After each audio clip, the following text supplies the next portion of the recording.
আসসালামু আলাইকুম বন্ধুরা, তোমরা আল্লাহর কোন কোন নিয়ামতকে অস্বীকার করবে? সূরা আর রহমান আল্লাহ পাক এই কথাটি বলেছেন। আল্লাহর রহমতের আরেকটি নিদর্শন, আমরা শাক সবজি ফলাই, তার কিছুদিনের ভিতরেই আবার ফলন আসে।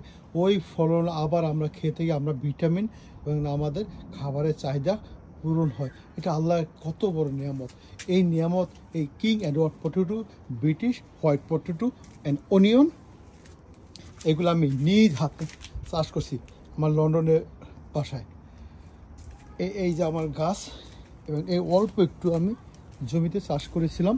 এই সেই দেখেন, এতটুকু জমিতে 4-5 হাত জমি আমি ফসল উঠিয়েছি, এতটুকু পুরোটা বাকি আছে।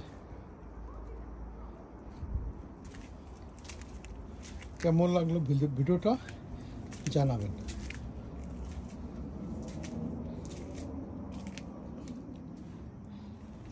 এই লাল পটেগুলো আসলে খেতে খুবই সুস্বাদু, অসাধারণ। আপনি যদি লাল আলুর ভর্তা খান, আপনি কল্পনা করতে পারবেন আপনি কী রকম আলু খেয়েছেন। অসাধারণ একটা লাল আলু।